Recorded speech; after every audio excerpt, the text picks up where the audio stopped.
Authors Over 50, Writing in Life's Sweetest Third. Authors Over 50's weekly podcast celebrates writers and their journeys to publication. Writing after 50 is a whole story on its own, so let's skip to life's sweetest third and talk with authors about their journey from pen to publish. Welcome. I'm Julia Daly, your host, and I invite you to listen to interviews with writers who've achieved their goal of publishing a book just later in life. We've seen award lists for under 30 or under 40, but I've yet to see lists for those who've achieved a significant milestone of their own, launching a new career and publishing their first book after the age of 50. We will hear about these authors' inspirations, struggles, strategies, and the smell of that first book. These writers' journeys inspire me because I'm one of them. My guest today was hired straight out of graduate school as Executive Director of the Association of Community Arts Councils of Kansas and was lucky enough to work with rural arts councils throughout the state. She saw firsthand how groups of mostly women encouraged culture on the plains.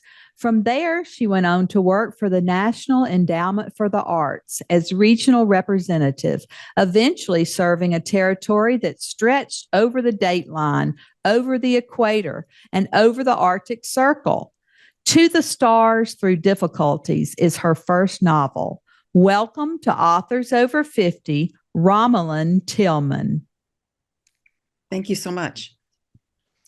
Romalyn, our first question on Authors Over 50 is always, what took you so long to write your first book? I was busy. That's probably the answer you get often. I had a very rich and rewarding career working with individual artists and arts organizations and national arts institutions and foundations. I was writing most of that time reports and newsletters and all kinds of other things, assessments, but it was, I was really busy. And I think I always knew that to write a real book would take a lot of dedication. Well, that's so true. And it's a whole different ballgame writing fiction or writing a memoir than writing those reports, because I was in public relations and marketing for most of my career, and it was totally different for me to switch gears and write fiction. Very different indeed. Your book has been called a love letter to libraries. Tell us more. I've always loved libraries. My first library was a Carnegie Library in Manhattan, Kansas. And that didn't really register with me until I took that job as director of the Association of Community Arts Councils of Kansas. And several of the libraries in the state were being rehabbed, renovated, repurposed into art centers. And so as I saw them, I started reading some of the history. And there were 59 arts councils in the state, and there were 59 Carnegie libraries in the state. And if you know anything at all about Kansas, you know if you have 59 of something, they're likely to be in very rural, very remote places. And there was another thing that really caught my eye early on is I was working with grants, and we required a 50-50 match on any grant that was given out of the state arts agency. And I realized that Carnegie had also required a 50-50 match. And something inside of me just clicked with that one piece of information. And I thought there are two parallel stories here that need to be told. Absolutely. And I have read about the Carnegie libraries, and it really is fascinating. Very much so. Well, once you wrote this book, how did you proceed? Did you search for an agent, decide to use a hybrid, a small press, or did you self-publish? I did search for an agent without much success. I had along the way seen something from She Writes Press, a hybrid press, suggesting that they would do an evaluation of my manuscript for $25. And so I'd sent it to them, not really realizing it was a submission. I had a very wonderful letter back, encouraging, saying this only happens 10% of the time, but we really loved your book. We don't think it needs any editing. And you're welcome to come in. I still stalled for a while. I still tried to find an agent, but I went to a session at AWP that was packed. No, I mean, people were really standing along the walls talking about how to get an agent. And it was a really good session when the agents were very articulate about the kinds of things that needed to go into a query letter, most of which I knew by then, but very smart and lots of questions. And then someone stuck up his hand and said, "So how many new clients did you take last year?" Exactly, none. And someone finally said, "Well, I took one 2 years ago." Oh. And in that moment, I thought, you know what? I am over 50. I don't have forever. And if I'm going to get this done, I need to go with She Writes and do a hybrid and get something out in the world. Well, I think that's a good decision because She Writes is certainly so well respected in the industry. And it's so nice to have a partner in this very humbling process. Exactly. And the other thing I would say about She Writes is that for me, one of the best things, if not the best thing, has been the community of writers that come together. And they're mostly very smart women, many of them over 50, if not most of them over 50, very smart women who have been accomplished in other fields. And they're also very, very generous with information. And as the publication field changes so fast, nobody's really knows what's going on. But to have people who are living and experiencing it every day and being generous about what they're finding out is priceless. It really is. And I love hearing about that community of women. I've interviewed a lot of She Writes authors who really think that is the strength of that organization. What do you think is the most challenging part of your artistic process? Probably getting the work done. I mean, there are times that I stall. So yeah, it would be just getting the work done day after day, knowing when it's finished. I tend to finish it, leave it, come back, realize it's not finished, leave it, come back, do some more work. So it does take me a very long time. Well, we heard about your inspiration in the Carnegie libraries, but how did you determine the plot of your book? The other part that I recognized really early on was that the women I was working with in small communities in Kansas were of various, I don't want to say backgrounds because there is something pretty common about Kansas women, but some of them were very highly educated, had traveled the world, and some of them were high school graduates who had babies immediately and become homemakers and been really consumed with that for the early years of their adulthood. And so these women would come together as boards of directors and make these phenomenal things happen in their communities, and which was very impressive. But I'm impressed with myself that I recognized this even in my 20s. What they really did too was find their own self-esteem in the process, that they were making these really powerful things happen, and then they were finding themselves. And I was really intrigued by that. And I could read that in the minutes from the old Carnegie libraries as well. So it's a nebulous thing to try to portray and to put into a plot. But that was the story that I really wanted to tell. Now, because it's about Kansas, I fought the Wizard of Oz story a long, long time and tried very desperately to leave it behind. But in the end, and only in the very end of the book, I came to the terms with the fact that the Lion, the Tin Man, and the Scarecrow are not stereotypes, but they're archetypes. And so the women in my novel, Angie is trying desperately to finish her PhD and is trying to find a sense of having intellectual achievement. Tracy is trying desperately to feel loved. And then Gail, who is a survivor of a tornado that wiped out her town, is seeking courage. And so that became the plot. Well, I love that. I grew up watching that that movie every single year, like most of us did. And I still love the concept. What does the title of your book mean? The title of my book, I never get this right. It's from the Ad Aspera de Astra, and it's in Latin, and it's the Kansas State motto, and it translates as "To the stars through difficulties." Oh, that's nice. Yeah, and it fits. Yes, it sounds like it does. Did real people inspire any of your characters? I would say that the women I worked with certainly inspired. I can't say that there's one character based on any one person, but there's certainly I was certainly inspired by the women that I worked with.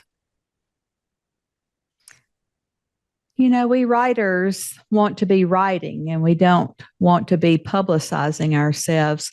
So that's a big challenge for most of us. Have you found any publicity that worked for you or perhaps didn't work for you? What worked is having a book about libraries. I wish I could tell you I was so brilliant that I knew that from the start, and that's why I chose the topic. But certainly the libraries have been really, really interested in it. So to do publicity with the libraries has been effective. I actually sat down in the beginning and went to Facebook and Googled Carnegie libraries and sent individual messages. I did postcards to Carnegie libraries. I did a lot of that.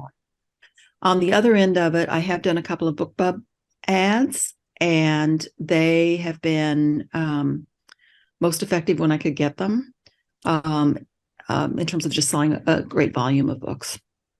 BookBub ads are really great, but they're so difficult to come by. And some of the ones I've gotten in foreign countries instead of the US haven't been as significant.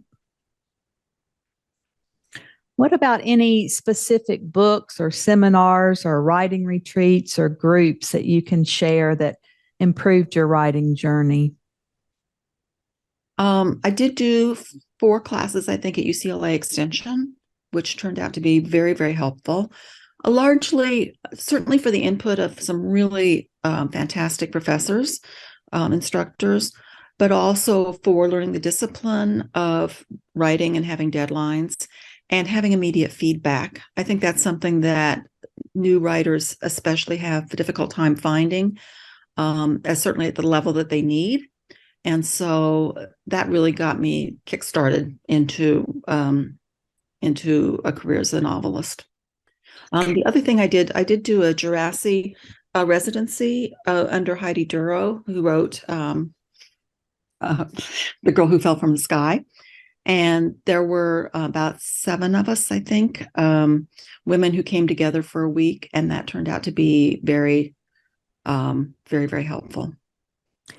I do love writing retreats. I love to get away from our everyday routine and out of our office and have that input from other people around us and maybe have a class and then write all the rest of the day. I think that's just so effective. Very much so. Why don't you tell us a little bit about the passages that you've brought to share today and then read from your book so we can hear your tone and voice? Okay. Well, this is told in 3 voices, I said, but there's actually a 4th voice, and I thought I would read from the 4th voice. Part of the plot hinges on finding journals that Angie's grandmother had written at the time the Carnegie libraries were first being created. And so I thought I would read just a little bit from those because it talks about the origin of the libraries in small communities. This is told in Angie's grandmother's voice, and as you'll just hear in the first short sentence, she has just lost her husband. Ned is dead. Forgive the tear stains and shaky handwriting of a widow in mourning.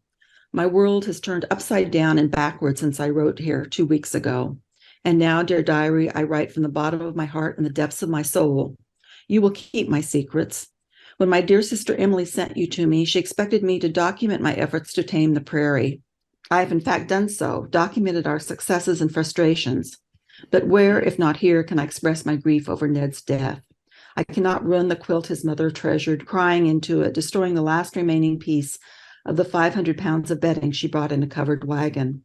Should I stuff my emotions in a flour sack, bury them under the cottonwood tree, plant thistle, quack, dander, or another weed to hide in the hole?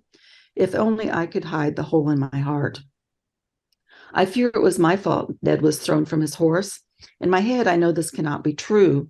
The horse was spooked by the storm and must have bolted when lightning struck the fence across the field. I saw the lightning and may have heard the horses scream through the thunder, although I cannot be sure. I felt exhilaration at the sight, ran out from the porch to let the cold rain drench my body, and sighed relief because the temperature had finally dropped.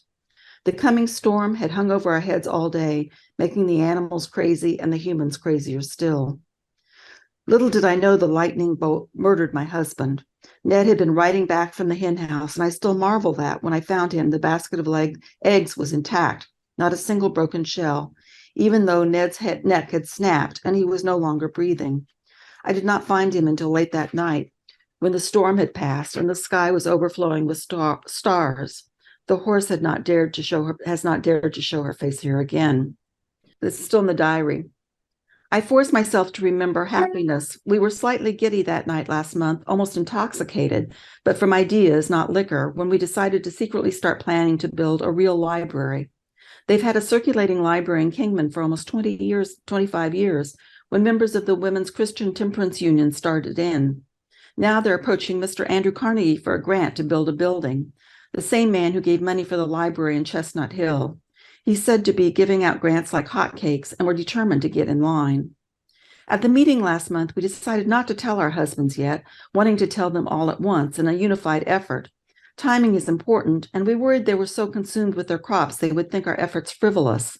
We knew ultimately they'd be supportive, but we wanted them behind us from the start.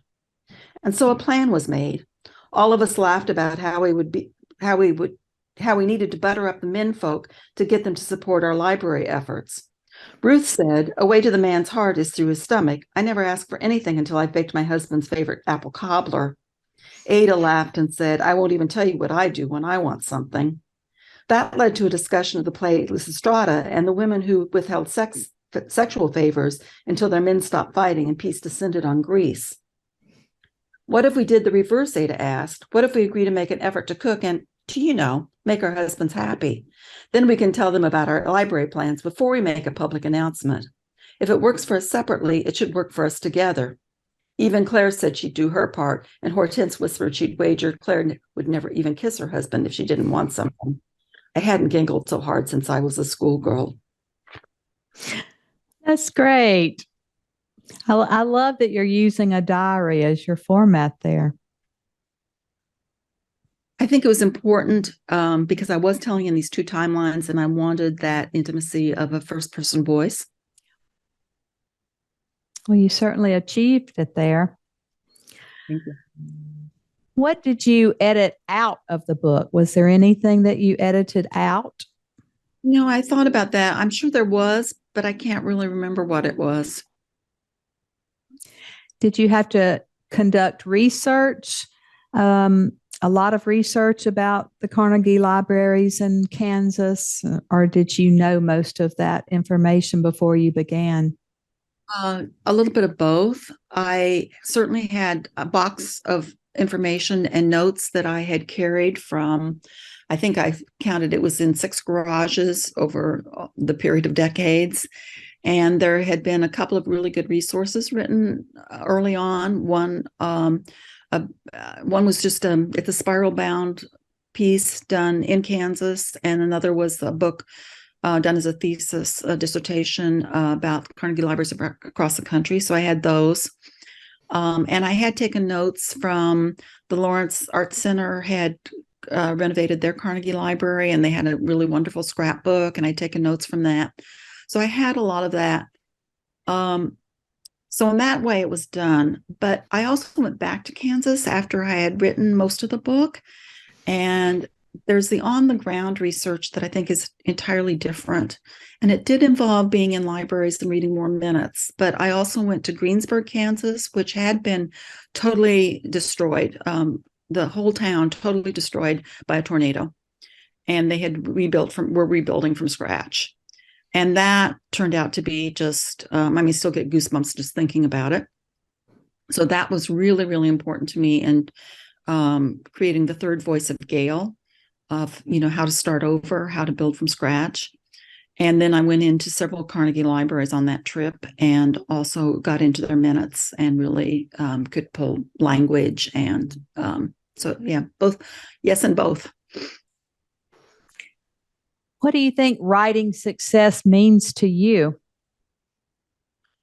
I think anytime you reach a reader who your story resonates with, is the best. I certainly have gotten so many things out of this that I never expected. Some of them very odd. In the middle of of a vacation, a visit, I got an email from a woman that said, "Hi, my name is Romalyn." I almost threw it away, and she said, "And I think I'm named after you." And I thought, "Oh, this is some kind of scam." And then she said, "My mother was a nursery school teacher in Manhattan, Kansas," and she gave me the dates. And she said, "And you were one of her favorite students, and she named me after you." And I don't think I ever would have gotten that note if I hadn't written the book. At the other end of success, that first summer of the pandemic, when I think most of us were depressed, I got an email again that I almost didn't answer. It said, "I'm a book scout. I have interest in your book. Do you own the rights?" And I almost threw that away. And I read it, I think, at least 3 times. And I thought, this is better written than most letters.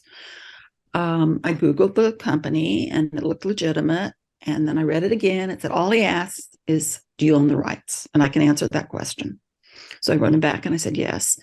And he said, "Well, I have a major publisher in Germany that's interested in buying your book and translating it. And they would like to read the PDF." And again, I took my time. I looked up I thought, if it takes me all week, I'm going to find out who this publisher is. And put it in the Google search, and it popped up immediately as one of the most venerable presses in Germany. Their first client was Henry Ibsen, and they had a list of amazing clients. And so I sent them the PDF, and they have published it. And for 1 nanosecond, it was on the bestseller list there behind the 2 Obama books and the Princess Di bio. And it didn't last long, but I got a screenshot. And so that was a success. That is very exciting. I mean, the fact that you took the time to research that and not just, click it and throw it into the spam folder or into your garbage can, that's really impressive. I promised myself the minute I felt insecure about the whole thing that I would find a lawyer. And I never did. I mean, everything was so clear cut. And I had been working in the arts, so I knew contracts for performing artists. It's not that I had no experience with contractual arrangements on intellectual property.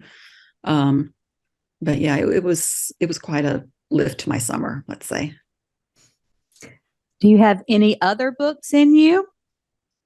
I have one that's still trying to find an agent or find a publisher. It was actually the first one. I wrote it very quickly, and then I've spent a lot of time on it since. It's about a woman who's obsessed with obituaries, and it's lots of fun. And my German editor absolutely loves it, but tells me there is not a market in Germany because they don't have the same kinds of obituaries.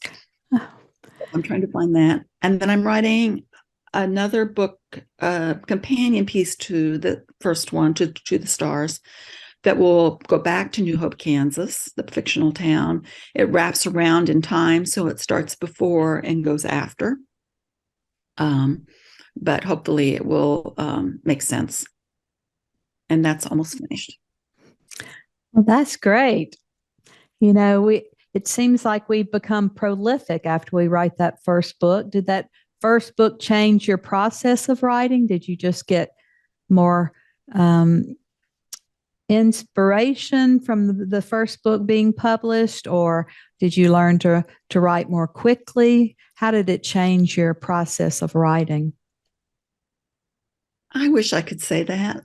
I think the process is still magical to me and can be frustrating on some days, and other days seems to flow.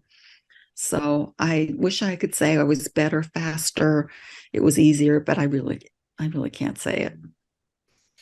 Well, it's so exciting at this stage in your career because you saw so many wonderful arts projects to fruition and working for the NEA, and now you're one of those projects. You're seeing your dreams and goals come to fruition in the arts. One thing I would say about that experience is that I was so privileged to meet so many artists, and I learned from them that talent is important, that hard work is important, that perseverance is important. But the thing I really learned that was important, that I don't think I would have learned on my own, is resilience. That as you start out, you do things, you find out you did them wrong, you make them right. You do something else wrong, you make it right. But there comes a point when you've done just about everything right, and you're still not getting the payoff that you thought you would get and deserve. And that's what really, makes the difference, is if you can just persevere through that and try some more. I think so. I think this industry is so humbling, and only like 1 to 2% of books get published. And, there are 2 million books published in the US every year. And so it's a very humbling industry, I think. And I think that's great advice for you to give authors. What does your family think of your new career as a writer? Well, I live alone, so nobody's having to suffer not having meals on time, and that makes a big difference. My father lived to be just a few days short of 99 years old, and he was my biggest supporter and proud person. And my brothers have been just really generous and supportive.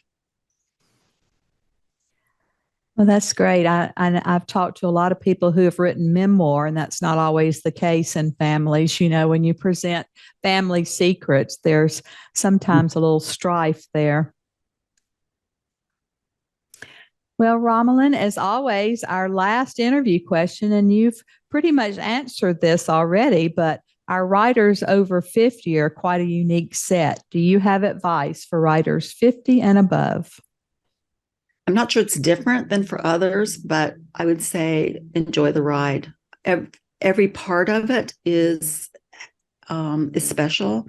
And I think the part that involves being creative and sitting in front of your computer is different than the one that is publishing, than the one that's doing book clubs, that is one that is meeting new people every day.